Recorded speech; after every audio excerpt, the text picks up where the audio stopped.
Langkah kakiku terasa berat di atas lantai marmer Grand Galleria Mall yang berkilauan. Sabtu sore seharusnya menjadi waktu untuk bersantai, melepaskan penat setelah seminggu penuh berkutat dengan angka-angka yang memusingkan di kantor.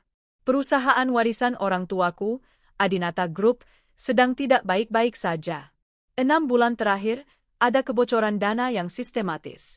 Aneh, tidak terdeteksi, dan membuatku pusing 7 keliling. Dan di tengah semua kekacauan itu, aku merindukan Bram. Suamiku, Bramantio Prayoga. Pria yang kuangkat dari bukan siapa-siapa, yang kuberi kepercayaan penuh untuk membantuku mengelola Adinata Group. Sudah 6 bulan ia bertugas di luar kota, mengurus proyek ekspansi baru di Kalimantan yang katanya sangat mendesak. Banyak kerjaan, sayang, begitu katanya setiap kali aku menelepon. Proyek ini krusial buat kita. Aku harus pastikan semuanya beres. Aku menghela napas, menatap layar ponselku. Pesan terakhirku untuk Fajar, putra kami yang berusia 5 tahun, hanya dibaca. Ayah lagi sibuk, nak, balasku, sebuah kebohongan yang semakin sering kuucapkan. Fajar sangat merindukan ayahnya. Aku pun.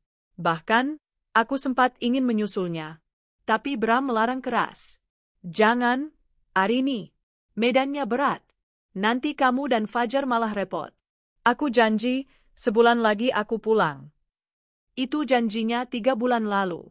Sambil berjalan tanpa tujuan, mataku tertuju pada sebuah kafe kecil di sudut lantai 2. Tempat di mana aku dan Rina sering menghabiskan waktu istirahat makan siang. Rina, asisten pribadiku. Ah, mantan asistenku. Rasa sesak yang familiar kembali muncul di dadaku. 6 bulan lalu, tepat saat Bram memulai tugas luar kotanya, Rina mengajukan surat pengunduran diri. Saya mau menikah, Bu Arini, katanya waktu itu, menunduk, tidak berani menatap mataku. Aku terkejut, tapi ikut bahagia. Menikah? Dengan siapa, Rin? Kenapa mendadak? Sama seseorang, Bu.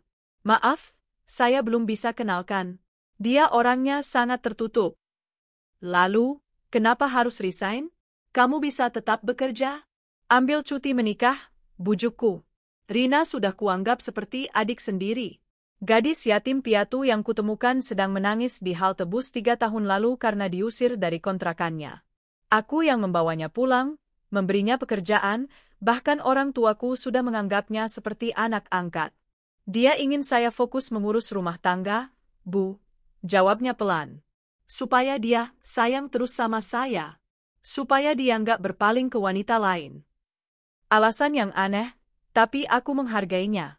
Yang membuatku sedikit terluka, dia tidak mengundangku ke pernikahannya. Hanya akad kecil, Bu. Di kampung halamannya, alasannya.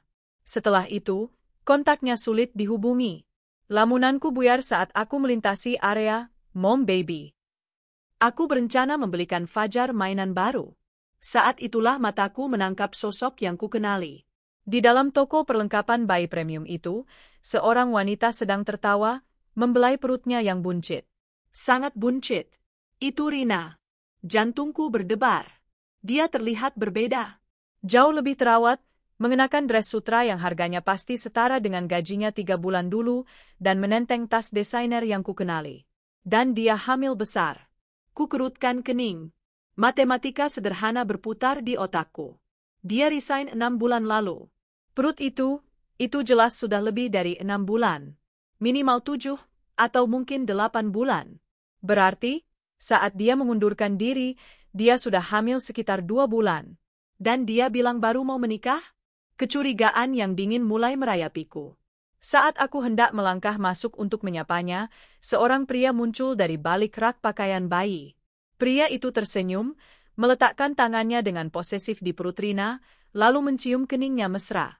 Dunia seakan berhenti berputar. Udara di dalam mall yang sejuk mendadak terasa menyesakkan. Paru-paruku menolak untuk bekerja. Pria itu adalah Bramantio. Suamiku. Pria yang seharusnya berada ribuan kilometer jauhnya di Kalimantan, mengurus proyek tambang. Napasku tercekat. Pemandangan di depanku kabur sejenak. Bram, suamiku, sedang membelai perut buncit Rina, mantan asistenku, di sebuah toko perlengkapan bayi. Mereka tertawa bersama. Tawa bahagia sepasang suami istri yang sedang menanti kelahiran anak pertama mereka. Proyek, Bisikku lirih. jadi, ini, proyek, itu. Ini, pekerjaan, yang membuatnya tidak bisa pulang selama 6 bulan. Ini alasan Rina resign mendadak. Bukan untuk fokus pada suami barunya. Tapi karena dia memang fokus pada suamiku. Otakku bekerja cepat, menyatukan kepingan-kepingan puzzle yang selama ini tercecer. Kerugian di perusahaan. Dana yang hilang. Tentu saja. Bram memiliki akses penuh. Dia pasti mengalirkan uang perusahaan untuk membiayai kehidupan barunya ini. Mobil mewah. Aku ingat Bram meminta 1 unit SUV mewah baru dari inventaris perusahaan untuk operasional proyek. Dan rumah. Dia juga meminta penggunaan salah satu rumah dinas mewah milik perusahaan di kawasan elit, katanya untuk menjamu klien penting dari luar negeri. Semua untuknya. Untuk Rina. Mahar dari hasil pengkhianatannya. Rasa sakit yang menusuk di hatiku dengan cepat berubah menjadi amarah yang membara. Amarah sedingin es. Aku teringat Rina. Gadis malang yang sering mengantuk di kantor. Aku mengira dia kelelahan.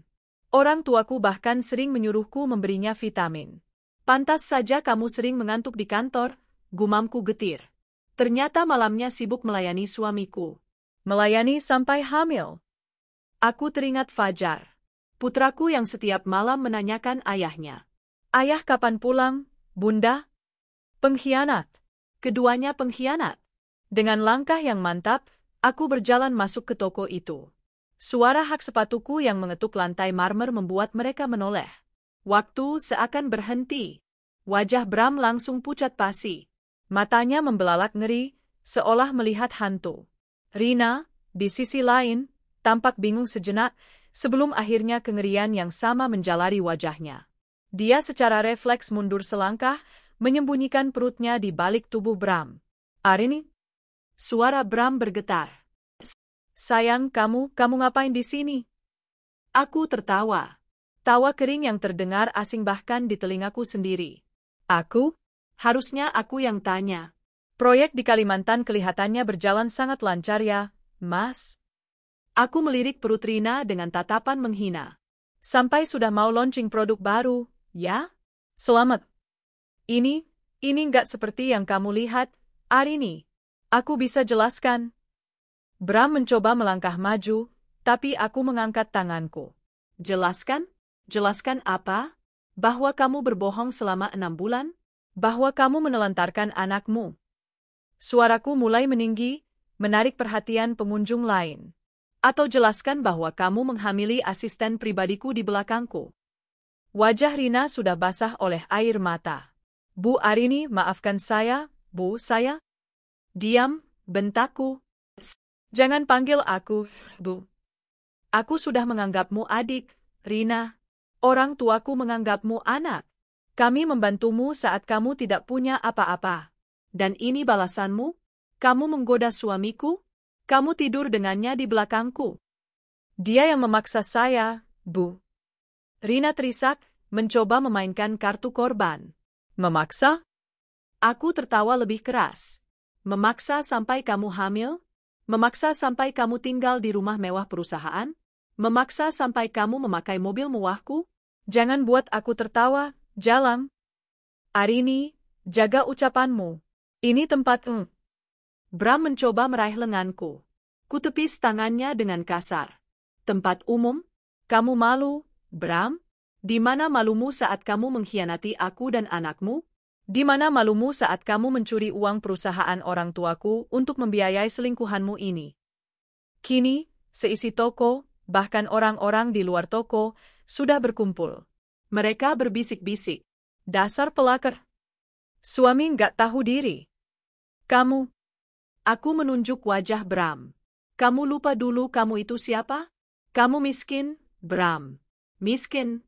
Kalau bukan karena perusahaanku, kalau bukan karena ayahku, kamu itu bukan siapa-siapa. Sekarang kamu sukses, kamu lupa diri.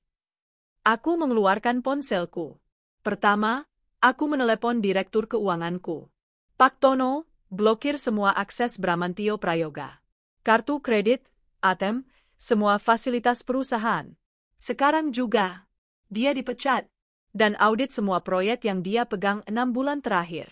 Saya mau laporannya besok pagi. Lalu, aku menelepon kepala keamanan perusahaan. Pak Rahmat, kirim orang ke rumah dinas di Pondok Indah yang dipakai Bram.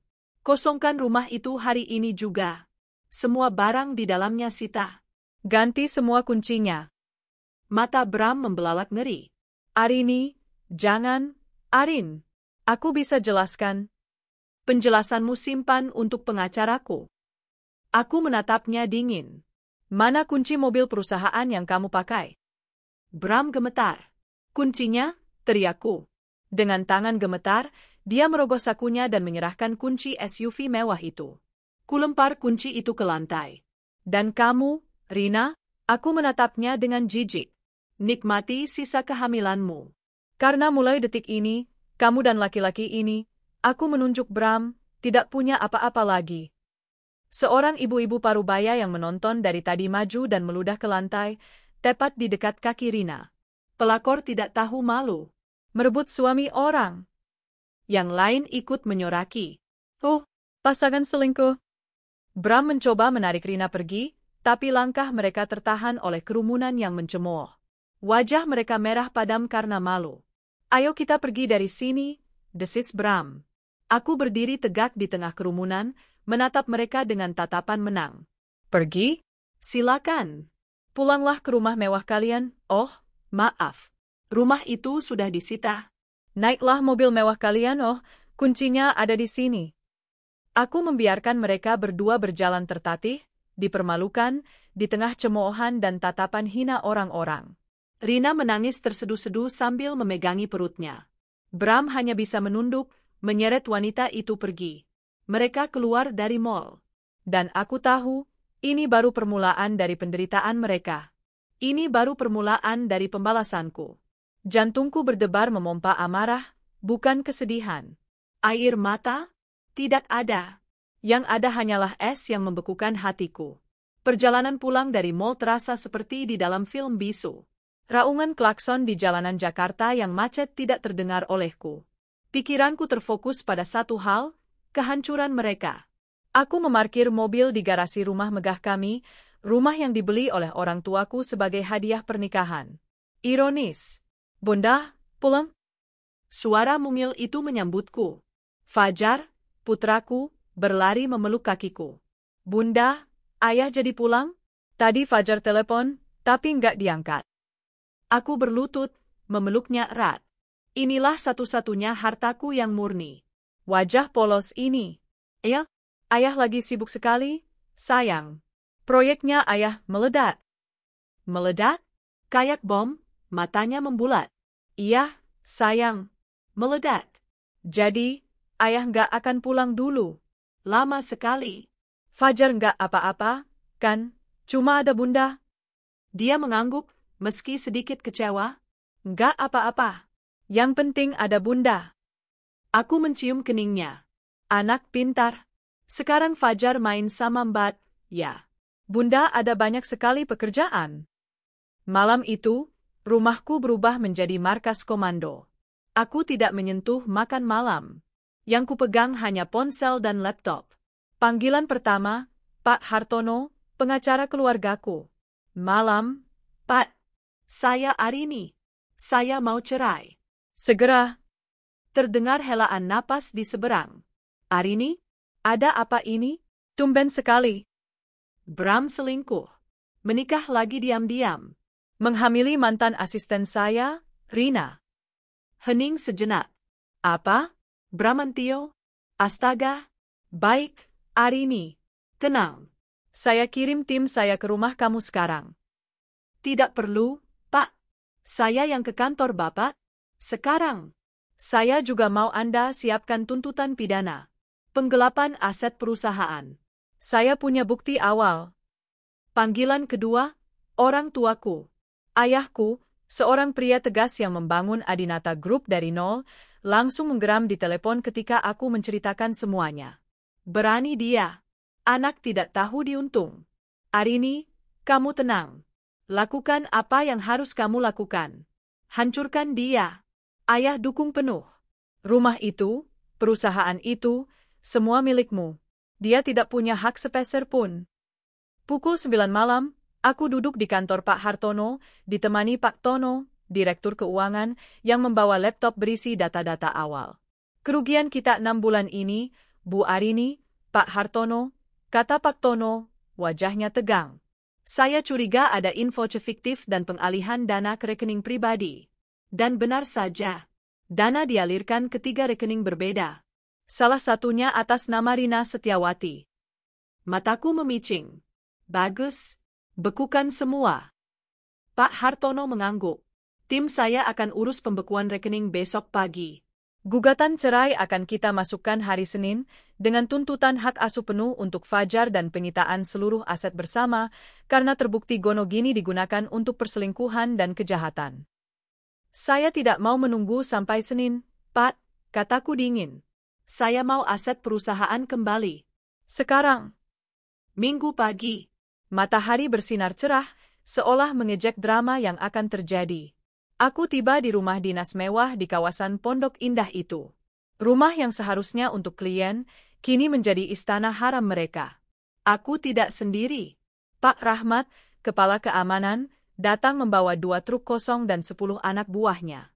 Pak Hartono hadir untuk legalitas, dan seorang perwakilan bank juga sudah menunggu di tikungan. Aku menekan bel. Sekali, 2 kali, pintu terbuka.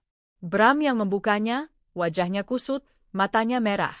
Dia pasti tidak bisa tidur. Arini, saya, aku. Jangan panggil aku, sayang, desisku. Aku kesini bukan untuk bicara. Aku kesini untuk mengambil kembali apa yang menjadi milikku. Milikmu?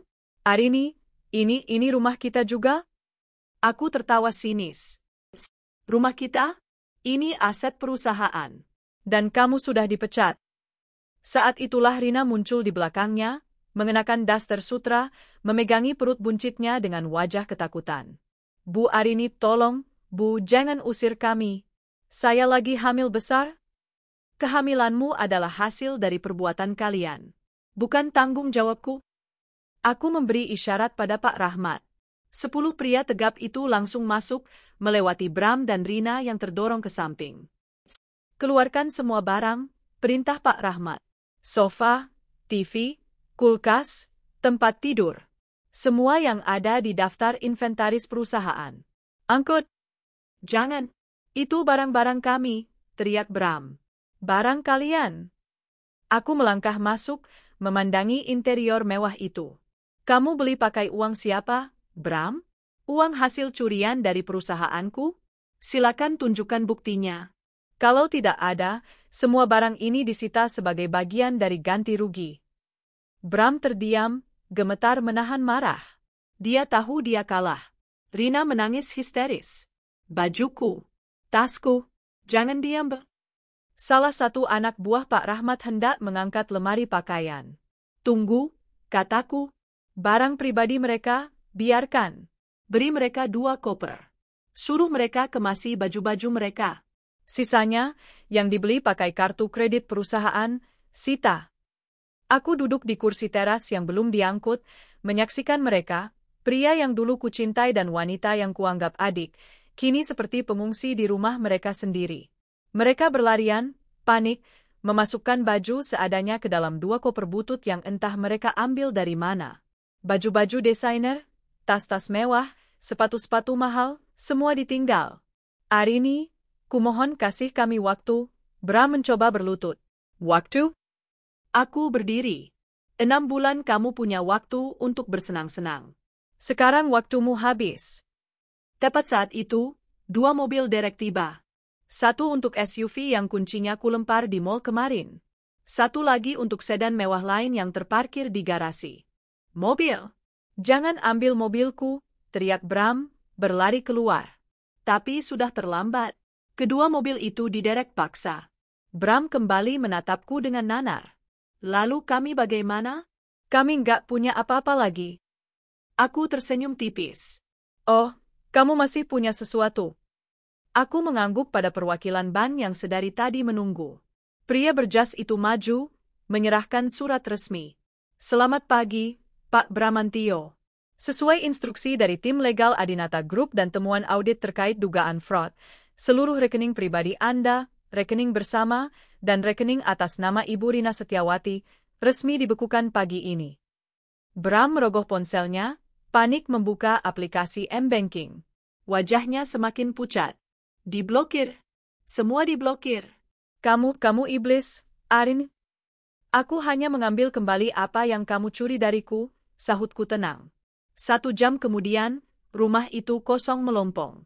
Hanya menyisakan Bram, Rina, dan 2 koper mereka. Mereka berdiri di teras, bingung, dan terhina. Silakan keluar, kata Pak Rahmat tegas. Rumah ini akan disegel. Mereka berjalan gontai keluar pagar. Tepat saat mereka melangkah ke trotoar, sebuah truk lain datang. Truk itu berhenti, dan 2 orang turun, memasang spanduk besar di depan pagar. Dijual, tanpa perantara. Hubungi Arini. Rina menjerit tertahan. Bram menatap spanduk itu, lalu menatapku dengan kebencian yang mendalam. Aku berjalan melewatinya, berhenti sejenak di sampingnya. Kalian lihat, bisikku. Bahkan tempat kalian berzina pun akan aku jadikan uang. Aku masuk ke mobilku. Kulihat dari kaca spion, mereka berdua berdiri di pinggir jalan, di bawah terik matahari, di samping 2 koper. Hamil besar, tanpa uang, tanpa rumah, tanpa mobil. Ini belum selesai. Ini baru awal dari kemiskinan dan penderitaan yang akan mereka jalani. Aku menginjak gas, meninggalkan mereka dalam debu. Hari Senin di Adinata Group terasa berbeda. Ada ketegangan yang ganjil di udara.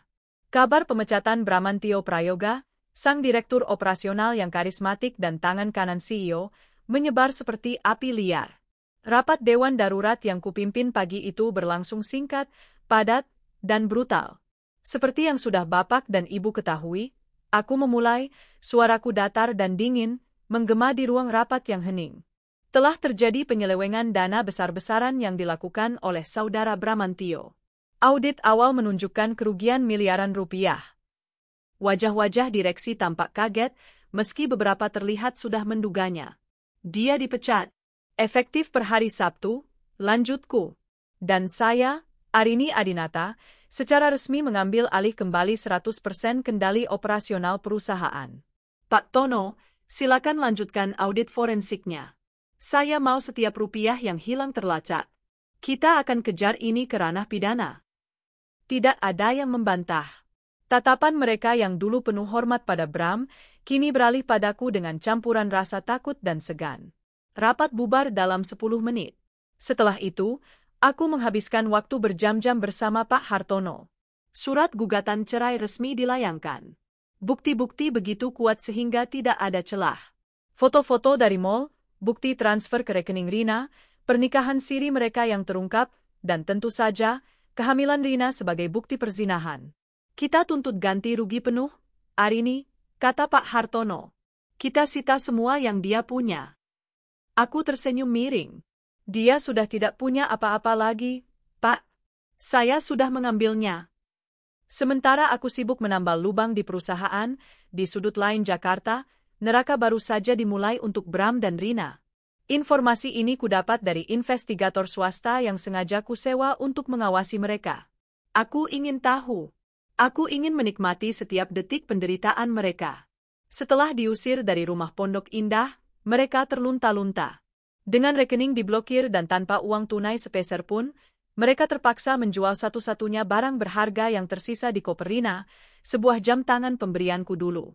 Laku terjual murah di pinggir jalan. Uang itu mereka gunakan untuk menyewa kamar kos sempit di daerah kumuh, di belakang pasar. Kamar berukuran 3x3 meter, pengap, dengan kamar mandi bersama yang kotor. Jauh berbeda dari istana sutra mereka. Bram, pria yang terbiasa memakai jas mahal dan memerintah ratusan orang, kini harus antre di kamar mandi bersama kuli panggul. Investigatorku melaporkan bahwa Bram mencoba mencari pekerjaan.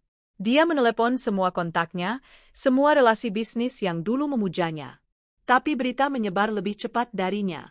Aku sudah memastikan itu. Sebelum dia menelepon, sekretarisku sudah mengirimkan email resmi ke seluruh asosiasi bisnis. Pemberitahuan internal bahwa Bramantio Prayoga diberhentikan secara tidak hormat karena kasus fraud berat. Tidak ada yang mau menyentuhnya. Namanya hancur. Dia adalah racun di dunia korporat. Target, Bram, terlihat adu mulut hebat dengan pasangannya, Rina. Begitu bunyi laporan yang kubaca di tabletku sambil menyeruput teh di kantor AC-ku yang nyaman. Rina menangis, mengeluh mual dan sakit pinggang. Bram membentaknya, menyuruhnya diam. Aku membayangkan Rina, dengan perut 9 bulannya, tinggal di kamar pengap itu. Mual karena bau got, kepanasan, dan kini tidak punya uang untuk membeli susu hamil atau vitamin yang dulu berlimpah. Pembalasan terasa begitu manis. Di rumah, aku berusaha menjaga semuanya tetap normal untuk Fajar. Tapi anak sekecil itu punya intuisi yang tajam. Suatu malam, dia memegang foto keluarga kami. Foto liburan kami ke Bali tahun lalu. Aku, Bram, dan Fajar tertawa bahagia di tepi pantai. Sebuah kebohongan yang tertangkap kamera. Panggilnya pelan. Ayah kapan pulang? Aku duduk di sampingnya di tempat tidur, mengelus rambutnya. Hatiku sedikit terenyuh, tapi langsung mengeras lagi saat teringat pemandangan di toko bayi. Fajar, dengar bunda, kataku lembut. Ayah harus bekerja di tempat yang sangat jauh. Jauh sekali. Lebih jauh dari Kalimantan? Tanyanya. Iya, sayang. Jauh sekali. Dan dia nggak bisa pulang bersama kita lagi. Kenapa? Matanya mulai berkaca-kaca. Ayah sudah nggak sayang Fajar? Bukan, aku buru-buru memeluknya. Bukan Fajar. Ayah melakukan kesalahan besar di pekerjaannya. Jadi ayah harus pergi. Tapi bunda di sini. Bunda sayang banget sama Fajar. Bunda nggak akan pernah pergi. Fajar memelukku erat. Fajar juga sayang bunda. Sudah, ya. Ayah sedang sibuk. Kita doakan saja ayah, kataku. Semoga dia sibuk menderita, tambahku dalam hati. 2 minggu berlalu. Sidang cerai pertama berlangsung cepat. Bram datang ke pengadilan agama. Penampilannya mengejutkan. Kurus, kemejanya kucal, janggutnya tidak terurus. Dia tampak seperti pria yang kalah. Dia datang sendiri, tidak mampu menyewa pengacara. Rina tidak ikut. Mungkin dia malu. Atau mungkin terlalu berat untuk berjalan. Di depan hakim, Bram mencoba membantah. Mencoba meminta bagian harta. Pak Hartono hanya tertawa. Dia membentangkan semua bukti. Bukti penggelapan uang, bukti pernikahan siri, foto-foto mesra mereka, bahkan tagihan kartu kredit perusahaan yang digunakan untuk membeli perlengkapan bayi. Bram terdiam. Wajahnya pucat pasi. Hakim menggelengkan kepala. Selesai sidang, aku berjalan melewatinya di koridor. Dia mencoba menahanku. Arini, kumohon maafkan aku. Suaranya parau. Rina mau melahirkan. Kami tidak punya uang sepeser pun. Bahkan untuk ke bidan. Aku berhenti. Menatap lurus ke matanya yang memohon. Lalu, tanyaku dingin. Pinjami aku uang, sedikit saja. Demi bayi yang tidak berdosa itu. Nanti aku akan bayar. Aku tertawa pelan. Bayar pakai apa, Bram? Kamu sudah bangkrut. Kamu sudah hancur. Dan soal bayi itu bukan urusanku. Itu hasil perbuatan kalian. Silakan kalian nikmati. Kamu benar-benar kejam, Arini, desisnya. Aku belajar dari yang terbaik, balasku, menepuk bahunya pelan. Kamu yang mengajariku. Aku meninggalkannya yang terduduk lemas di bangku koridor. Minggu berikutnya, putusan cerai jatuh.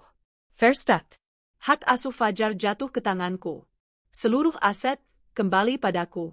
Bramantio Prayoga resmi menjadi mantan suamiku, tanpa membawa apapun selain pakaian yang melekat di badannya. Di hari yang sama, investigatorku mengirim sebuah foto. Foto itu diambil di lampu merah dekat pasar tempat mereka tinggal. Foto itu adalah Rina. Dengan perutnya yang sudah sangat besar, hampir meletus, dia duduk di trotoar. Di sampingnya ada sebuah kardus dengan tulisan tangan yang jelek, "Tolong bantu kami untuk biaya melahirkan." Dia mengemis. Di sebelahnya, berdiri Bram. Pria yang dulu gagah itu, Kini menundukkan kepala, menadahkan tangan ke setiap mobil yang berhenti. Aku memperbesar foto itu. Melihat wajah lelah mereka, ternoda debu jalanan, dibakar matahari. Dan aku tersenyum. 2 bulan telah berlalu sejak putusan cerai. Hidupku perlahan kembali tertata. Roda Adinata Group kembali berputar, bahkan lebih kencang di bawah kendaliku. Aku merombak total jajaran direksi, menyingkirkan orang-orang yang dulu loyal pada Bram, dan menempatkan profesional-profesional baru yang kupercaya. Perlahan tapi pasti, lubang keuangan yang ditinggalkan pengkhianatan itu mulai tertutup. Aku menjadi lebih kuat, lebih tegas. Tidak ada lagi Arini yang lembut dan penuh percaya. Yang ada hanya CEO Adinata yang dingin dan perhitungan. Sore itu, aku menjemput Fajar dari sekolah taman kanak-kanaknya. Ini adalah rutinitas baru kami. Aku sengaja meluangkan waktu, memastikan Fajar tidak merasa kehilangan figur ayah. Bunda, nanti kita beli es krim, ya? Celotehnya dari kursi belakang. Tentu, sayang. Kita beli es krim rasa coklat kesukaan Fajar, jawabku, tersenyum menatapnya dari kaca spion. Kami berhenti di sebuah persimpangan lampu merah yang padat, tidak jauh dari pasar kumuh tempatku tahu Bram dan Rina bersembunyi. Aku biasanya menghindari area ini, tapi hari ini rute alternatif sedang ada perbaikan jalan. Saat mobil berhenti, Fajar tiba-tiba terdiam. Matanya yang polos menatap lekat ke trotoar di sisi kiri mobil. Suaranya pelan, penuh kebingungan. Itu ayah. Jantungku serasa berhenti berdetak. Aku menoleh. Di sana, di bawah terik matahari sore yang menyengat, di antara debu dan asap knalpot, aku melihatnya. Bram. Dia bukan lagi Bram yang kukenal. Pria gagah yang dulu kupeluk itu telah hilang. Yang ada hanyalah sosok pria kurus kering, dekil, dengan kemeja robek dan tatapan mata yang kosong. Janggutnya panjang tak terurus, rambutnya gimbal. Dia berjalan pincang di antara mobil-mobil, menadahkan tangan, berharap belas kasihan. Dan beberapa meter di belakangnya, duduk bersandar di tembok yang kotor, adalah Rina. Perutnya sudah kempes. Di pangkuannya, terbungkus kain kusam, ada sesosok bayi mungil yang menangis lirih. Rina sendiri tampak seperti mayat hidup. Pucat, sangat kurus, dan matanya cekung. Lampu merah terasa seperti abadi. Ayah! Ayah! Fajar tiba-tiba berteriak dari kursinya, memukul-mukul kaca jendela. Ayah! Ini? Teriakan itu membuat Bram menoleh. Matanya liar mencari sumber suara. Lalu, pandangan kami bertemu. Dia melihatku di balik kemudi sedan mewahku. Dia melihat Fajar yang melambai-lambai di kursi belakang. Waktu berhenti. Ekspresi wajah Bram adalah sesuatu yang akan kuingat selamanya. Campuran antara kengerian, rasa malu yang luar biasa, kerinduan yang menyakitkan pada putranya, dan ketakutan yang mendalam padaku. Dia membeku di tempat. Tangannya yang tadi menadah, kini terkepal di samping tubuhnya. Dia ingin lari, tapi kakinya seolah terpaku di aspal. Bunda, buka jendelanya. Fajar mau panggil ayah, rengek Fajar, mulai panik. Aku kaku. Amarahku yang semula beku, kini mendidih. Beraninya dia menunjukkan wujud menyedihkannya ini di depan putraku. Merusak kepolosan anakku dengan kemiskinannya. Rina, yang mendengar teriakan Fajar, mengangkat kepalanya. Dia melihat mobil kami. Dia melihatku. Dia langsung memeluk bayinya erat dan memalingkan muka, seolah ingin menelan dirinya sendiri ke dalam tembok. Tin, klakson mobil di belakangku menyadarkanku. Lampu sudah hijau. Bunda, ayo. Itu ayah. Fajar mulai menangis. Tanpa pikir panjang, aku menginjak pedal gas. Mobil melaju kencang, meninggalkan persimpangan itu. Ayah, Bunda Jat. Kenapa tinggal ayah? Fajar menjerit histeris di kursi belakang. Dia menangis sejadi-jadinya. Aku menepikan mobil di jalan yang lebih tenang. Jantungku berdebar kencang. Aku mematikan mesin, berbalik, dan melepas sabuk pengaman Fajar, lalu memeluknya. Fajar, dengar Bunda dengar? Bunda jahat. Itu ayah. Ayah kota. Ayah kelihatan sakit. Kenapa kita tinggal ayah? Isaknya di bahuku. Ini adalah momen yang tidak pernah kuperhitungkan. Rasa sakit di dada Fajar, bagaikan pisau yang menusukku. Pembalasanku yang sempurna, kini memantul dan melukai anakku sendiri. Fajar, dengerin bunda baik-baik. Aku memegang kedua bahunya, menatap matanya yang basah. Yang Fajar lihat tadi, itu memang ayah. Terus kenapa kita pergi? Aku menarik napas panjang, memilih kata-kataku dengan hati-hati. Ini adalah kebohongan terberat yang harus kuucapkan. Ayah sedang bekerja, sayang. Bekerja? Fajar memiringkan kepalanya, bingung. Kerja apa? Kok di jalan? Kok kotor? Kok minta-minta uang? Itu pekerjaan baru ayah, kataku lirih. Ayah sedang menyamar. Seperti di film-film. Ayah sedang pura-pura jadi orang miskin untuk sebuah pekerjaan rahasia. Mata Fajar yang polos membulat. Pekerjaan rahasia? Kayak detektif? Iya, seperti itu. Aku terpaksa mengangguk. Makanya, ayah nggak bisa pulang. Dia sangat sibuk dengan pekerjaan rahasianya. Dan kita nggak boleh ganggu dia. Fajar mengerti. Fajar terdiam sejenak, mencerna penjelasanku. Perlahan, dia mengangguk. Berarti, ayah nggak sakit? Ayah cuma pura-pura? Iya, sayang. Ayah cuma pura-pura. Aku memeluknya lagi, merasa menjadi ibu paling jahat di dunia karena telah berbohong. Fajar janji, ya. Ini rahasia kita. Jangan bilang siapa-siapa kalau tadi lihat ayah. Oke. Oke, bunda. Rahasia. Dia menyeka air matanya. Tapi, Fajar kangen ayah. Bunda tahu, sayang. Bunda juga. Kangen untuk menghancurkannya lebih jauh, batinku. Sisa perjalanan pulang dihabiskan dalam diam. Fajar tertidur karena lelah menangis. Aku menatap jalanan dengan pandangan kosong. Kebohongan tadi adalah perisai. Perisai untuk melindungi Fajar. Tapi aku tahu, perisai itu tidak akan bertahan lama. Setibanya di rumah, setelah menidurkan Fajar, aku langsung menelepon investigatorku. Suaraku sedingin es. Saya tidak mau lihat mereka lagi di persimpangan itu. Atau di jalanan manapun di Jakarta. Baik, Bu. Saya urus. Cari tahu di mana mereka membuang bayi itu. Pastikan hidup mereka tetap seperti di neraka. Tapi jauhkan dari mata anak saya. Malam itu, aku menatap pantulan diriku di cermin. Wajah seorang ibu yang terpaksa berbohong. Wajah seorang wanita yang pembalasannya hampir memakan korban yang salah. Tidak, korbannya tidak salah. Korbannya adalah Bram dan Rina. Fajar hanyalah saksi. Dan aku akan memastikan dia tidak akan pernah melihat pemandangan itu lagi. Insiden di lampu merah itu meninggalkan bekas yang dalam, bukan hanya pada Fajar, tapi juga padaku. Kebohongan yang kuciptakan untuk melindunginya terasa seperti duri kecil yang terus menusuk hatiku. Malam itu, setelah menelepon investigator swastaku, aku duduk lama di kamar Fajar, memandangi wajah tidurnya yang damai.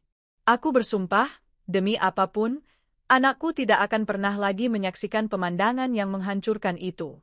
Laporan dari investigatorku datang 2 hari kemudian. Singkat dan efisien, persis seperti yang kuminta.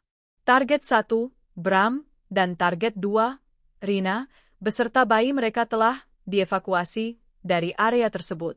Mereka diberi pemahaman tegas untuk tidak pernah muncul di Jakarta lagi. Mereka diberi ongkos bus 1 arah ke sebuah desa terpencil di selatan Jawa.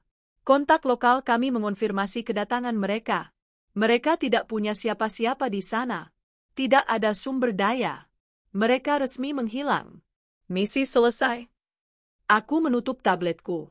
Ada sedikit rasa lega karena Fajar kini aman dari pertemuan tak terduga. Namun, rasa puas dari pembalasanku sedikit memudar, tergantikan oleh kehampaan. Aku telah menang. Aku telah menghancurkan mereka sampai ke akar-akarnya. Lalu apa sekarang?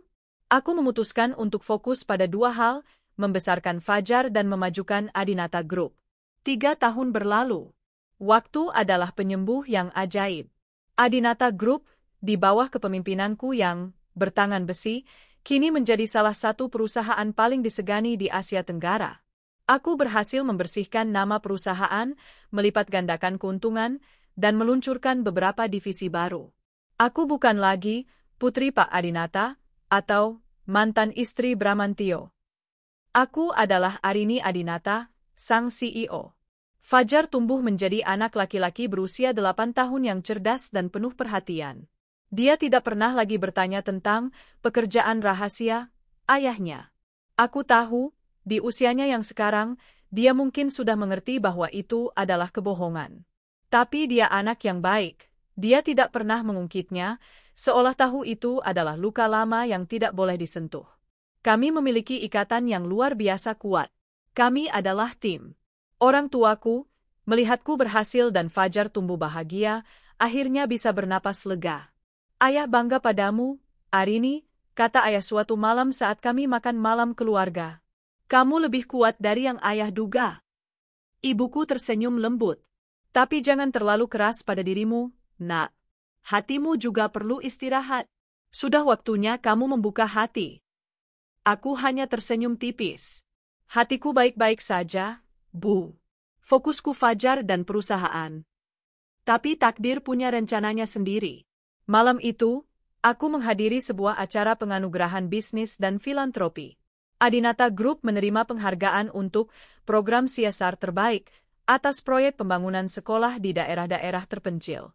Aku berdiri di lobi setelah menerima piala, berbasa-basi dengan beberapa rekan bisnis, ketika seorang pria menghampiriku. Dia tinggi, berkacamata, dengan senyum yang teduh. Jauh berbeda dari aura ambisius dan palsu yang biasa kutemui di lingkaran ini. Selamat, Ibu Arini, katanya, suaranya tenang dan dalam. Saya Reza. Saya sudah lama mengagumi Adinata Group. Aku mengangguk sopan. Terima kasih, Pak Reza. Bukan, katanya, seolah membaca pikiranku. Saya bukan mengagumi keuntungan perusahaan Anda. Saya mengagumi program sekolah yang Anda bangun. Itu tulus. Jarang sekali saya melihat program sebesar itu yang benar-benar sampai ke tujuannya. Aku sedikit terkejut. Anda tahu program kami. Saya seorang arsitek, jelasnya. Spesialisasi saya adalah bangunan ramah lingkungan untuk komunitas. Saya banyak bekerja dengan mall. Dan saya harus bilang, desain sekolah-sekolah Anda sangat memikirkan anak-anak. Saya terkesan. Untuk pertama kalinya dalam bertahun-tahun, aku merasakan percakapan yang tulus. Dia tidak mencoba menjual apapun padaku. Dia tidak terintimidasi oleh posisiku. Kebetulan, kataku, sebuah ide terlintas begitu saja. Sekolah putra saya sedang berencana membangun perpustakaan baru. Mereka mencari desain yang unik. Reza tersenyum, dan senyum itu benar-benar menghangatkan. Saya akan sangat senang jika bisa membantu melihatnya. Bukan sebagai proyek bisnis, tambahnya cepat, hanya sebagai sesama orang yang peduli pada pendidikan. Dia memberikan kartu namanya. Reza Widyatama. Arsitek. Saya akan hubungi Anda, janjiku. Kami berbincang sedikit lebih lama. Tentang Fajar, tentang kecintaannya pada buku, tentang mimpi Reza membangun rumah baca gratis. Percakapan itu ringan, mudah, dan normal. Saat aku pulang malam itu, aku menyetir sambil tersenyum sendiri. Senyuman yang tulus. Bukan senyum sinis kemenangan, bukan senyum palsu di depan klien. Ketika aku memarkir mobil di rumah, aku baru sadar. Selama 1 jam penuh berbincang dengan Reza, aku tidak sekalipun teringat pada Bram, Rina, atau pengkhianatan mereka. Mungkin ibuku benar. Mungkin sudah waktunya hatiku beristirahat. Minggu berikutnya, aku benar-benar menghubungi Reza. Awalnya, aku beralasan ini murni untuk Fajar. Proyek perpustakaan sekolah. Tapi jauh di dalam hatiku, aku tahu ada alasan lain. Aku ingin mendengar suaranya yang tenang itu lagi. Kami bertemu di sekolah Fajar, ditemani kepala sekolah dan Fajar sendiri, yang sengaja kuajak. Perlakuannya pada Fajarlah yang pertama kali meruntuhkan dinding pertahananku. Reza tidak memosisikan dirinya sebagai orang dewasa yang menggurui. Dia berjongkok agar setara dengan Fajar, membuka sketsa kasarnya, dan bertanya, Fajar, menurut kamu, enaknya tempat baca yang paling rahasia di mana? Yang menghadap taman, atau yang di sudut dekat pohon besar itu? Fajar, yang biasanya pemalu dengan orang baru, matanya langsung berbinar. Yang di sudut, Om. Biar kayak rumah pohon. Reza tertawa. Ide bagus. Kita buatkan jendela besar di sana. Setuju, Bu Arini, tanyanya, menoleh padaku. Aku hanya bisa mengangguk, hatiku menghangat. Selama 3 tahun terakhir, pria yang kutemui hanya melihatku sebagai CEO, sebagai sumber uang, atau sebagai wanita, trofi. Mereka tidak pernah benar-benar melihat Fajar. Reza berbeda. Dia melihat kami berdua. Proyek perpustakaan itu menjadi jembatan. Pertemuan kami beralih dari rapat sekolah ke diskusi santai di kafe. Kami berbicara tentang arsitektur, tentang buku, tentang impian. Aku baru tahu, Reza adalah yatim piatu yang dibesarkan di panti asuhan. Itulah mengapa dia mendedikasikan hidupnya untuk membangun fasilitas komunitas dan panti. Uang itu penting, katanya suatu sore sambil kami menyeruput kopi, tapi uang tidak bisa membangun rasa aman. Itu yang harus kita bangun sendiri. Kata-katanya menusukku. Rasa aman. Sesuatu yang telah direnggut Bram dariku. Perlahan, Reza mulai masuk ke dalam hidup kami. Awalnya hanya sebagai om arsitek bagi Fajar. Mereka bisa menghabiskan waktu berjam-jam merakit Lego yang rumit, membangun kota-kota imajiner. Aku akan duduk di sofa, pura-pura membaca laporan, padahal sebenarnya aku mendengarkan tawa mereka. Tawa Fajar yang lepas, dan tawa Reza yang teduh. Suatu hari Minggu, Reza mengajak kami ke salah satu lokasi proyeknya. Bukan proyek komersial mewah, melainkan sebuah rumah singgah untuk anak-anak jalanan yang sedang ia renovasi secara gratis. Aku, Arini Adinata, CEO yang biasa menginspeksi gedung pencakar langit, kini berdiri di bangunan setengah jadi yang berdebu. Tapi aku melihat keajaiban. Reza, dengan kemeja flanel lusuh dan celana kargo, sedang mengajari Fajar cara memegang palu, yang aman, untuk memaku sebuah rak buku. Begini caranya, jagoan. Fokus pada pakunya, bukan pada palunya, kata Reza. Fajar memukul paku itu dengan serius. Tuk, tuk. Aku bisa, Om. Aku bisa, serunya bangga. Aku bersandar di kusen pintu, melipat tangan. Pemandangan itu terasa benar. Jauh lebih benar daripada semua kemewahan palsu yang dulu Bram berikan. Bram memberiku tas mewah dan mobil, Reza mengajari putraku cara membangun sesuatu. Dia pria yang baik, Arini, kata ibuku suatu malam saat aku menceritakannya. Ibu sudah beberapa kali bertemu Reza saat dia main ke rumah. Aku tahu, Bu. Hatimu terlihat lebih ringan. Kamu lebih banyak tersenyum. Mungkin, jawabku pelan. Tapi aku takut. Takut itu wajar setelah apa yang kamu alami, ibu mengelus rambutku. Tapi jangan biarkan bajingan dari masa lalumu itu merusak masa depanmu. Kamu berhak bahagia. Fajar berhak melihat ibunya bahagia. Malam itu, setelah Fajar tidur, aku dan Reza duduk di teras belakang rumahku. Perpustakaan sekolah Fajar sudah hampir 70%, katanya. Mereka semua menyukainya. Terutama Fajar, kataku. Fajar anak yang hebat, Arini. Kamu mendidiknya dengan sangat baik. Aku hanya berusaha, desahku. Berusaha agar dia tidak merasa kehilangan. Dia tidak kehilangan, kata Reza lembut, menatapku. Dia punya kamu. Itu lebih dari cukup. Ada keheningan yang nyaman di antara kami. Reza, panggilku pelan. Ya. Terima kasih. Untuk apa? Karena sudah membuat kami tertawa lagi. Reza tersenyum. Dia tidak menyentuhku. Dia tidak merayuku. Dia hanya menatapku dengan penerimaan penuh. Kalian yang membuatku tertawa, Arini. Sudah lama aku tidak merasa seperti ini. Aku tahu, ini adalah awalnya. Dinding es yang kubangun selama 3 tahun terakhir mulai retak. Ada cahaya baru yang masuk. Hangat dan lembut. 2 minggu kemudian, Reza mengajakku kencan. Kencan sungguhan. Tanpa Fajar. Hanya kami berdua. Makan malam sederhana di restoran kecil yang tenang. Kami berbicara tentang segalanya, kecuali masa laluku. Dia tidak pernah bertanya tentang Bram. Dia tidak pernah mengungkit perceraianku. Seolah dia tahu itu adalah kotak Pandora yang tidak perlu dibuka. Dia hanya peduli pada siapa aku sekarang. Saat dia mengantarku pulang, dia menggenggam tanganku di mobil. hanya menggenggamnya. Hangat dan erat. Aku tahu kamu sudah melalui banyak hal, Arini, katanya pelan. Aku tidak akan terburu-buru.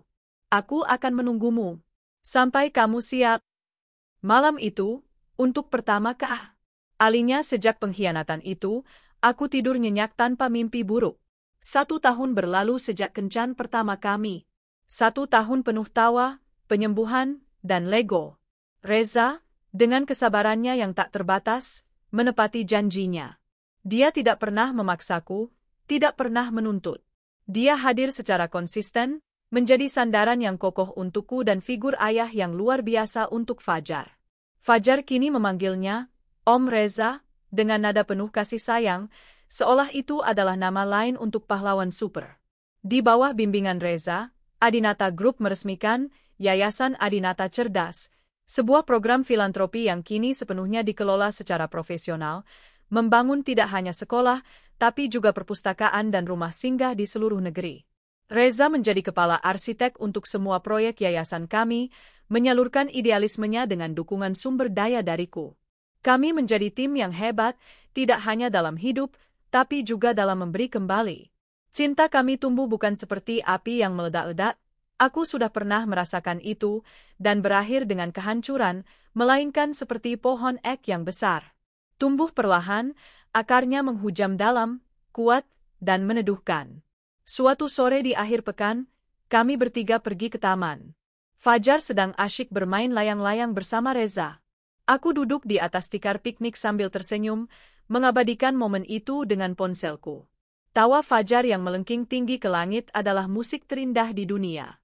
Setelah lelah berlari, Reza dan Fajar menghampiriku, duduk di tikar, dan minum air. Bunda, lihat, layang-layangku paling tinggi, seru Fajar bangga. Hebat, jagoan, kataku sambil mengelap keringat di dahinya. Reza tersenyum menatapku. Ada binar yang berbeda di matanya hari ini.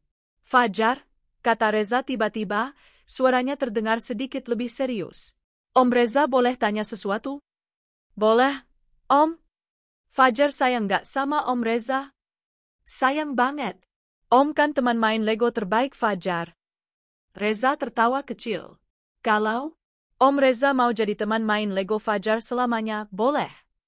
Fajar memiringkan kepala. Maksudnya? Reza menarik napas, lalu menoleh padaku.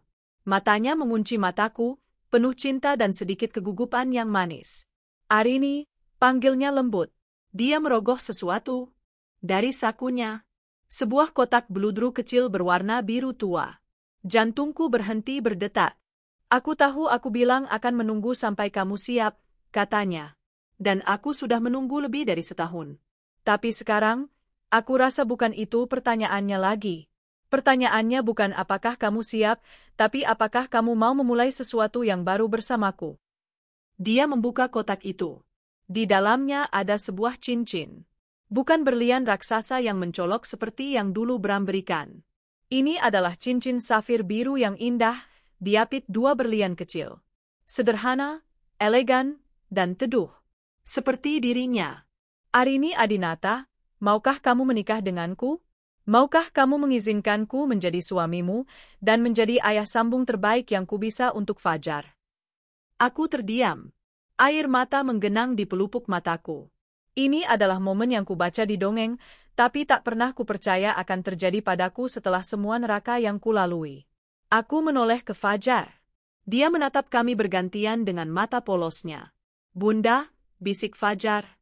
Om Reza mau jadi ayah Fajar? Reza menoleh ke Fajar. Hanya kalau bunda kamu dan kamu mengizinkan, jagoan. Fajar menatapku, matanya membesar, lalu seulas senyum terlebar yang pernah kulihat merekah di wajahnya. Mau. Bunda bilang iya. Bilang iya. Fajar tiba-tiba melompat dan memeluk leher Reza, lalu memelukku. Biar Om Reza tinggal sama kita selamanya. Boleh ya, Bunda? Boleh, ya? Tawanya, antusiasmenya, adalah jawaban yang kubutuhkan. Ketakutanku akan masa lalu luruh seketika. Ini bukan tentang Bram. Ini bukan tentang balas dendam. Ini tentang masa depan. Tentang Fajar. Tentang pria baik di hadapanku ini. Aku mengangguk, air mata kebahagiaan akhirnya tumpah. Ya, bisikku pada Reza. Ya, Aku mau. Reza menghela napas lega, senyum terindah tersungging di wajahnya. dia menyelipkan cincin itu ke jariku. Pas sekali. Fajar bersorak. Aku punya ayah baru. Reza menarik kami berdua ke dalam pelukannya. Kami bertiga berpelukan erat di tengah taman, di bawah langit senja yang jingga. Aku merasa utuh. Jauh dari hiruk-pikuk Jakarta, di sebuah desa terpencil di pesisir selatan yang kering kerontang. Seorang pria kurus dengan kaki pincang terbatuk-batuk hebat di depan sebuah gubuk reot yang terbuat dari papan dan seng berkarat. Matahari menyengat kulitnya yang hitam legam dan kotor. Ini adalah Bramantio. Wajah tampan dan tubuh gagahnya telah lama hilang, digerogoti penyakit dan kelaparan. Mana airnya, Rina? Bentaknya dengan suara serak. Rina, yang kini tampak 15 tahun lebih tua dari usianya, keluar dari gubuk. Wajahnya kusam, rambutnya kusut dan penuh kutu. Dia melempar sebuah gayung berisi air keruh ke tanah. Ambil sendiri. Aku sibuk, desisnya. Sibuk apa kau? Hah? Menggaruk kudismu? Balas Bram, mencoba berdiri tapi gagal. Di sudut gubuk, seorang anak laki-laki kurus kering berusia sekitar 4 tahun duduk di tanah. Dia adalah Bima, putra mereka. Dia menatap orang tuanya dengan tatapan kosong, tangannya yang kecil memegang sepotong ubi kering sisa kemarin. Dia tidak menangis. Dia sudah lupa caranya. Anak itu belum makan, kata Bram. Memang kau pikir aku sudah makan? Teriak Rina. Semua ini gara-gara kau. Kau bilang aku akan jadi nyonya besar. Kau bilang aku akan hidup mewah. Lihat sekarang. Aku lebih hina dari pengemis. Diam. Bram melempar segenggam tanah ke arah Rina. Kalau saja kau tidak menggodaku. Kalau saja kau tidak hamil. Aku masih jadi Aku masih punya segalanya. Oh, jadi sekarang salahku? Kau yang merayuku setiap malam di kantor. Kau yang bilang istrimu mandul dan dingin. Kau yang berjanji. Mereka bertengkar. Setiap hari. Pertengkaran itu adalah satu-satunya hal yang mengisi kekosongan hidup mereka. Cinta yang dulu mereka agungkan, gairah yang membakar itu, telah lama padam, berubah menjadi abu kebencian yang pahit. Bram menatap tangannya yang kapalan dan kotor. Dia bukan lagi pengemis. Dia bahkan lebih rendah. Di desa ini, dia adalah kuli angkut serabutan di pasar ikan, diupah dengan beberapa ekor ikan busuk atau sebungkus nasi basi. Rina bekerja sebagai pencuci piring di warung makan, sering dianiaya pemilik warung karena lamban. Mereka terjebak. Mereka tidak punya uang untuk pergi. Tidak ada siapapun untuk dituju. Mereka adalah sampah yang terdampar. Malam itu, saat Rina dan Bima sudah tertidur di atas alas tikar yang bau, Bram duduk di luar gubuk. Dia menatap bulan. Dia teringat Arini. Dia teringat Fajar. Dia teringat rumahnya yang megah, mobilnya yang mewah, dan ranjangnya yang empuk. Bukan cinta yang dia sesali. Dia tidak pernah benar-benar mencintai Arini. Dia menyesali kenyamanan yang hilang. Dia menyesali kehilangan statusnya. Bram menangis tanpa suara, tangisan penyesalan seorang pengecut yang terlambat. Di Jakarta, di saat yang hampir bersamaan, Arini sedang mencoba gaun pengantinnya, dikelilingi tawa bahagia Fajar dan tatapan penuh cinta Reza. Dua takdir telah ditentukan. Satu berjalan menuju cahaya, yang lain terperosok abadi dalam kegelapan yang mereka ciptakan sendiri. Pernikahan kami tidak seperti pernikahan pertamaku. Tidak ada pesta glamor yang dihadiri ribuan tamu palsu. Tidak ada liputan media yang hingar-bingar. Tidak ada gaun seberat 20 kilogram yang menyiksaku. Pernikahanku dengan Reza adalah cerminan dari cinta kami, tulus, hangat, dan intim. Kami memilih melangsungkannya di taman belakang rumah orang tuaku, tempat aku tumbuh besar. Tempat yang sama di mana Rina dulu sering bermain dan dianggap seperti anak sendiri oleh ibu dan ayah. Aku sengaja memilih tempat itu. Bukan untuk mengingat Rina, tapi untuk menebus kenangan buruk itu. Untuk menciptakan memori baru yang indah, yang menghapus jejak pengkhianatan dari tempat paling sakral dalam hidupku. Senja itu, di bawah lengkungan bunga melati dan mawar putih, aku berjalan menuju altar diiringi oleh ayahku. Aku melihat Reza berdiri di sana, tampak gagah dalam setelan jas berwarna krem yang serasi dengan gaun sederhanaku. Di sampingnya, berdiri Fajar, memakai jas kecil yang sama persis, memegang kotak cincin kami dengan wajah serius sekaligus bangga. Dia adalah pendamping pria, best man, terbaik di dunia. Tamu yang hadir tidak lebih dari 50 orang. Hanya keluarga inti, sahabat-sahabat terdekat, dan anak-anak dari panti asuhan yang Reza bina. Tawa mereka yang tulus menjadi musik pengiring kami. Saat ayah menyerahkan tanganku kepada Reza, dia berbisik pada calon menantunya, "Jaga putriku. Jaga cucuku. Dia sudah terlalu banyak menderita." Reza mengangguk mantap, menggenggam tanganku erat. "Saya berjanji dengan nyawa saya, Om," katanya, menatapku lurus ke mata. Kami mengucapkan janji suci kami saat matahari terbenam, mewarnai langit Jakarta dengan semburat jingga, emas, dan ungu. Janji yang kuucapkan kali ini terasa berbeda. Dulu, aku berjanji pada Bram dengan kepolosan seorang gadis muda. Sekarang, aku berjanji pada Reza sebagai seorang wanita yang telah hancur dan membangun kembali dirinya sendiri. Janji ini lebih berat, lebih syarat makna, dan lebih kokoh. Saya terima nikah dan kawinnya Arini Adinata binti. Saat cincin tersemat di jari kami, Fajar bersorak paling kencang. "Sah! Sah! Ayah Reza sekarang ayahku." Tamu-tamu tertawa, dan kami pun tertawa. Reza langsung berjongkok dan memeluk Fajar. "Iya, jagoan. Ayah di sini." Kemudian dia berdiri, menarikku, dan kami bertiga berpelukan di altar. Malam itu, tidak ada pesta dansa yang kaku. Kami makan malam bersama di bawah untaian lampu-lampu taman.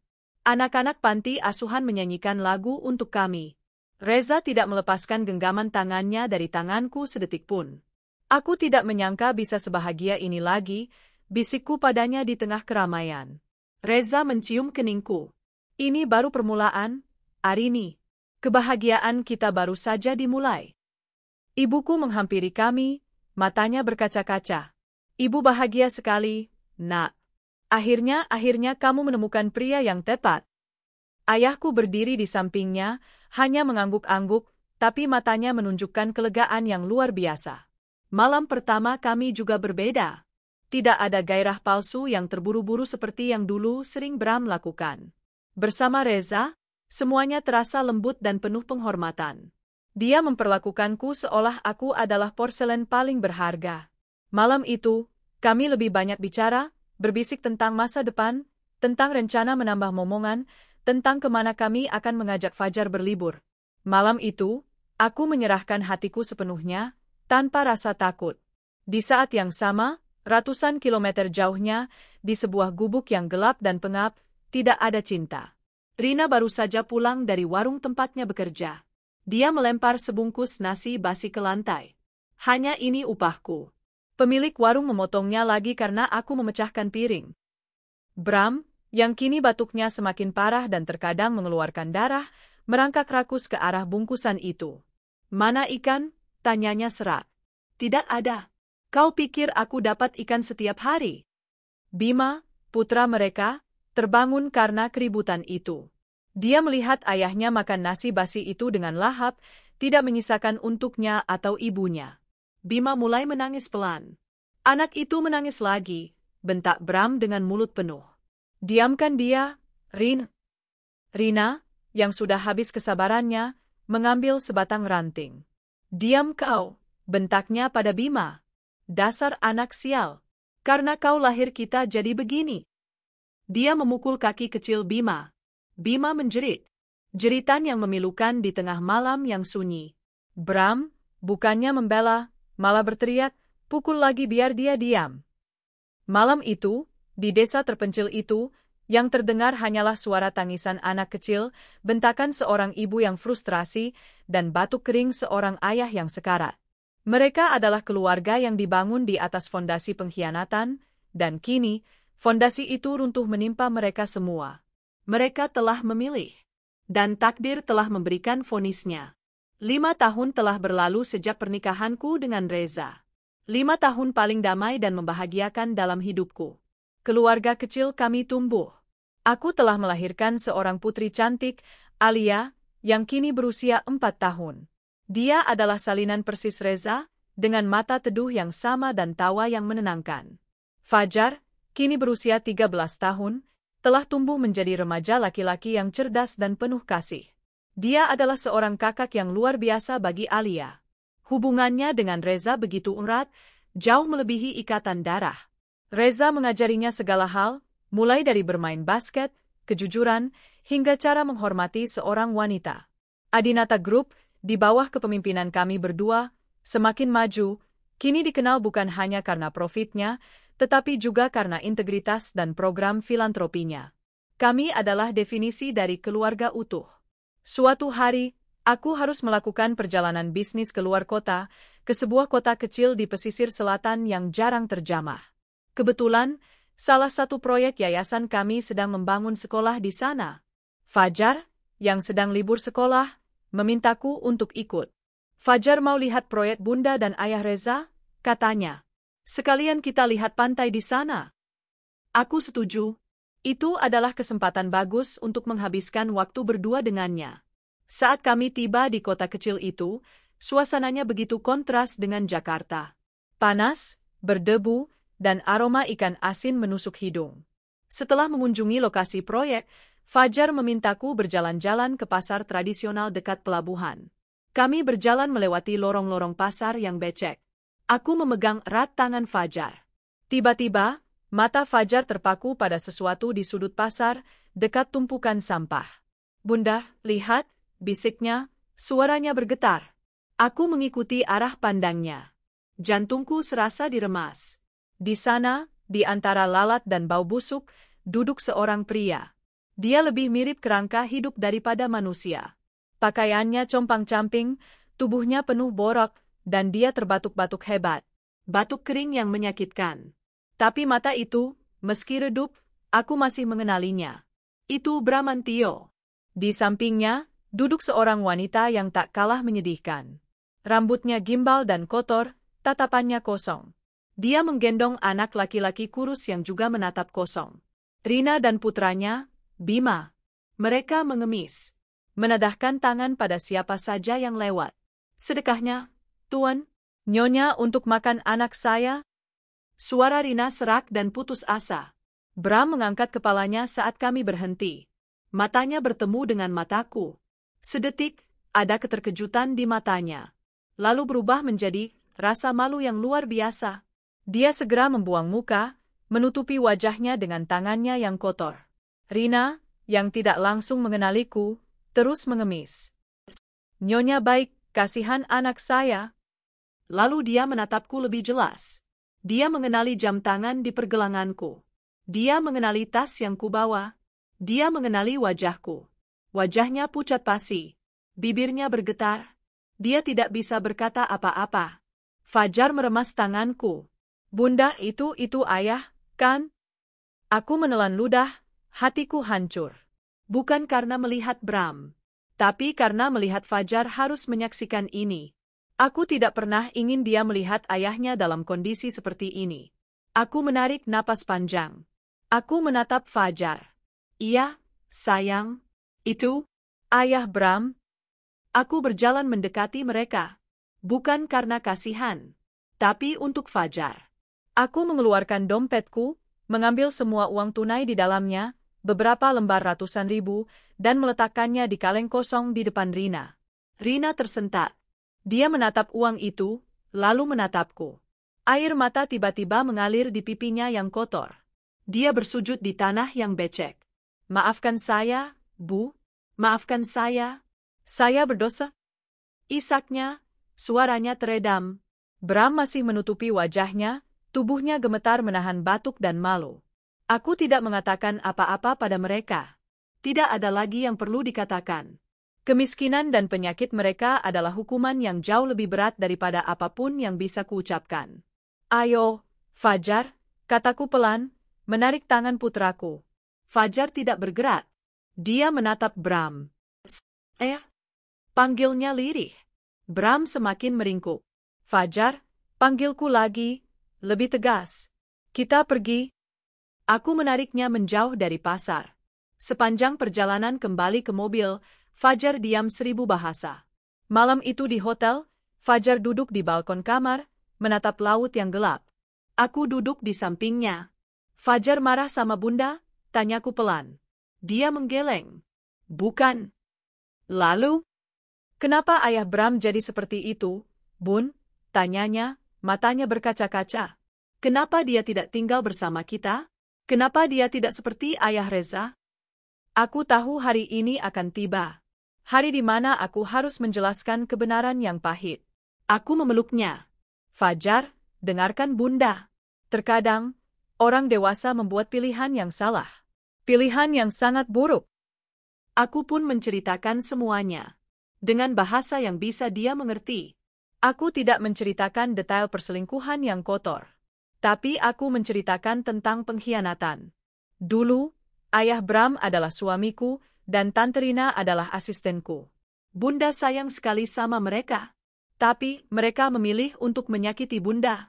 Mereka mengambil uang perusahaan, dan mereka memilih untuk bersama. Mereka jahat, kata Fajar pelan. Mereka membuat pilihan yang jahat, koreksiku. Dan setiap pilihan ada konsekuensinya, sayang. Ayah Bram kehilangan pekerjaannya, rumahnya, dan keluarganya karena pilihannya sendiri.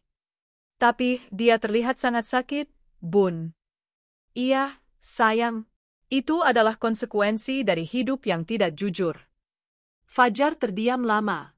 Lalu dia menatapku. Apa Fajar akan jadi seperti dia? Pertanyaan itu menghantamku.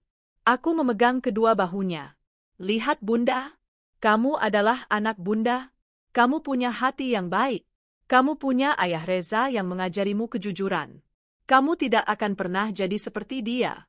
Kamu adalah Fajar Adinata. Kamu adalah anak yang hebat. Dia memelukku erat. Fajar sayang Bunda. Fajar juga sayang ayah Reza. Bunda tahu, bisikku sambil mencium puncak kepalanya. Lalu, ayah Bram bagaimana? Aku menghela napas.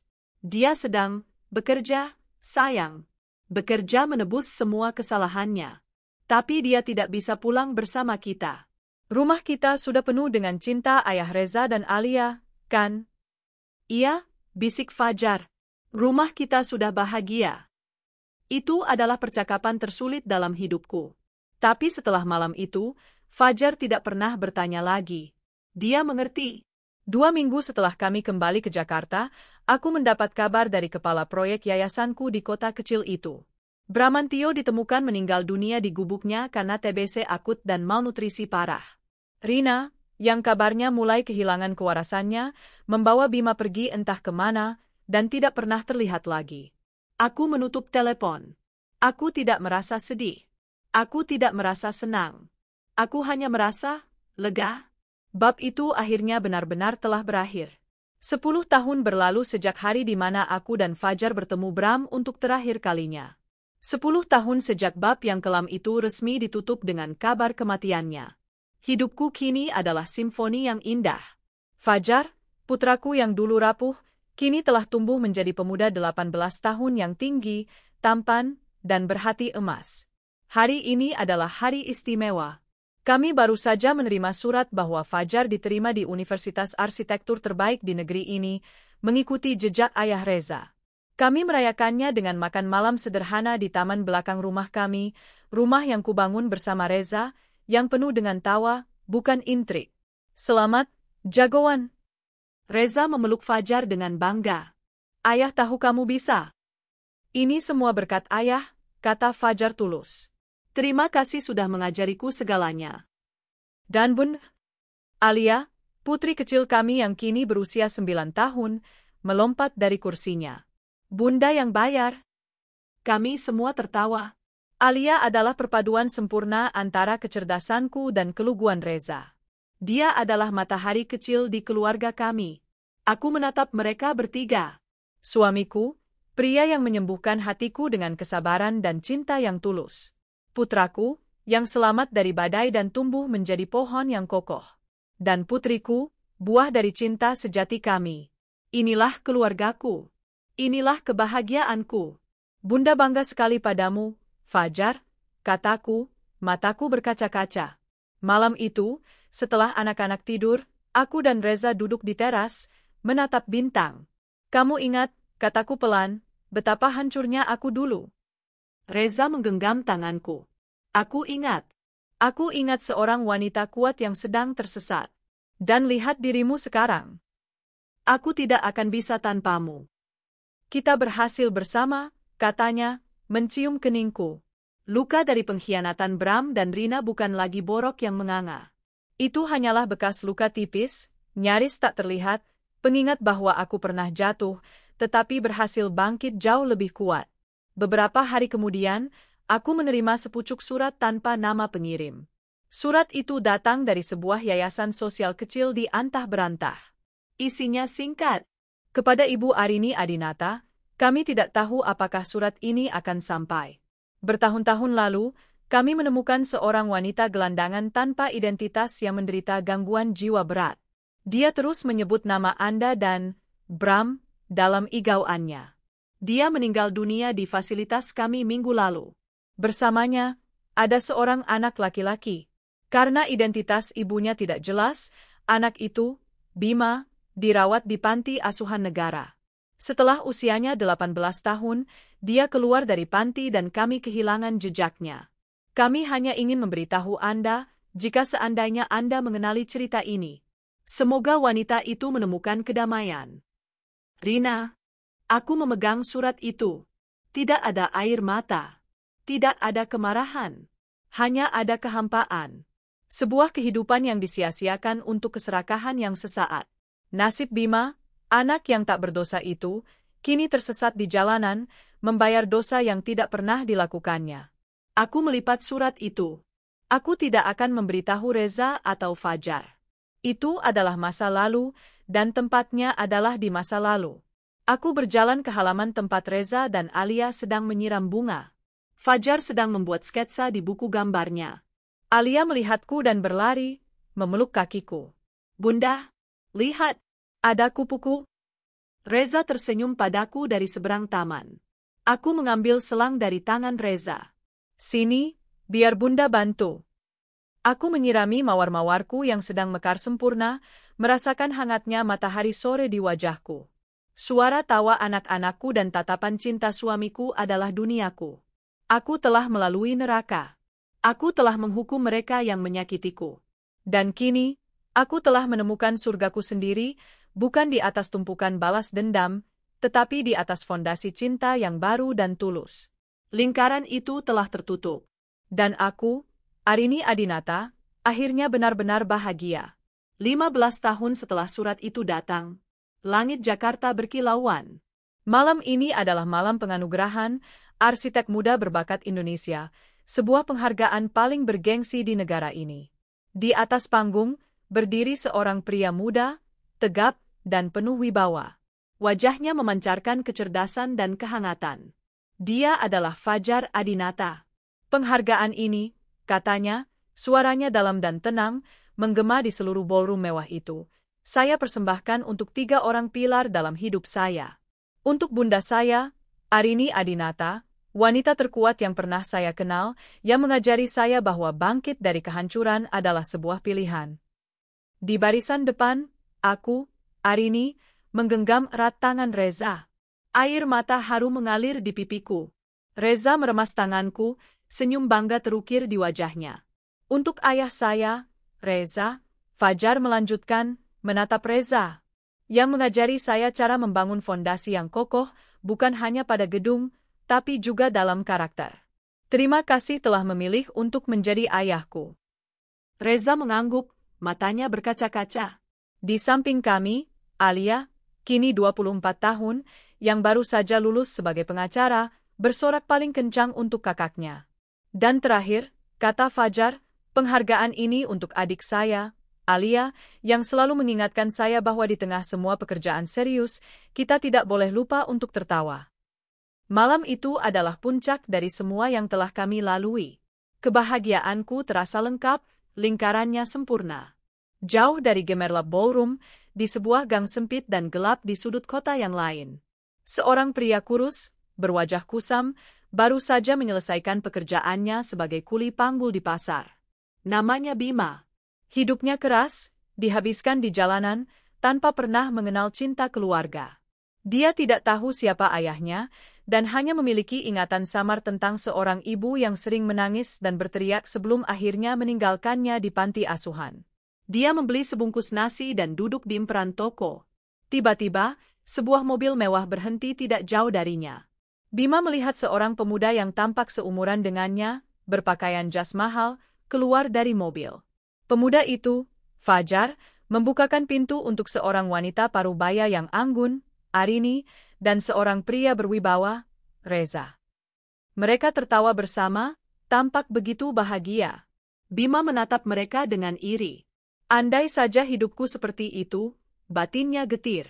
Dia tidak tahu. Dia tidak akan pernah tahu bahwa pemuda yang dia lihat itu adalah saudara tirinya. Dia tidak akan pernah tahu bahwa takdir mereka ditentukan puluhan tahun lalu oleh sebuah pengkhianatan yang dilakukan ibu dan ayahnya. Bima menghabiskan nasinya dalam diam, lalu meringkuk di sudut emperan, bersiap untuk tidur. Sementara di seberang kota, aku, Arini, mematikan lampu kamar, memeluk suamiku, dan tidur dalam damai, dikelilingi oleh cinta yang telah kuperjuangkan dan kudapatkan. Takdir telah menempatkan segalanya pada tempatnya. Waktu adalah sungai yang tenang. 30 tahun telah berlalu sejak malam penganugerahan Fajar. Aku, Arini Adinata, kini adalah seorang wanita tua berusia 70-an. Rambutku telah memutih sepenuhnya, langkahku mungkin melambat, tapi mataku masih menyimpan binar yang sama. Aku duduk di kursi goyang di teras rumahku, rumah yang sama yang kubangun bersama Reza. Reza telah berpulang 5 tahun lalu, meninggalkanku dalam damai setelah perjuangan singkat melawan penyakit. Kepergiannya adalah duka, tapi duka yang terbalut rasa syukur atas cinta luar biasa yang telah ia berikan. Taman di hadapanku kini lebih rimbun. Mawar-mawar yang dulu kami tanam masih mekar dengan setia. Neh, sebuah suara mungil memanggilku. Cucu perempuanku, putri dari Alia, berlari ke arahku. Namanya Rini, nama yang kuambil kembali dari masa lalu dan kuberikan arti baru. Lihat, Nek, ayah Fajar membuatkan ini untukku. Dia menunjukkan sebuah maket rumah pohon yang rumit. Dari kejauhan, Fajar, kini seorang arsitek ternama, tersenyum ke arahku. Dia datang berkunjung bersama istri dan anak-anaknya. Alia dan suaminya juga ada di sini, menyiapkan makan siang di dalam. Keluargaku, warisanku. Aku tidak lagi memikirkan Bram atau Rina. Nama mereka telah lama larut dalam waktu, menjadi debu yang tak berarti. Yang tersisa hanyalah pelajaran berharga, bahwa hati yang hancur bisa disembuhkan, bahwa pengkhianatan bisa dikalahkan, dan bahwa kebahagiaan sejati bukanlah tentang balas dendam, melainkan tentang membangun cinta yang baru. Aku memejamkan mata, merasakan hangatnya matahari. Di tengah tawa cucu-cucuku dan aroma mawar dari tamanku, aku tahu hidupku telah berjalan dengan semestinya. Aku telah menang.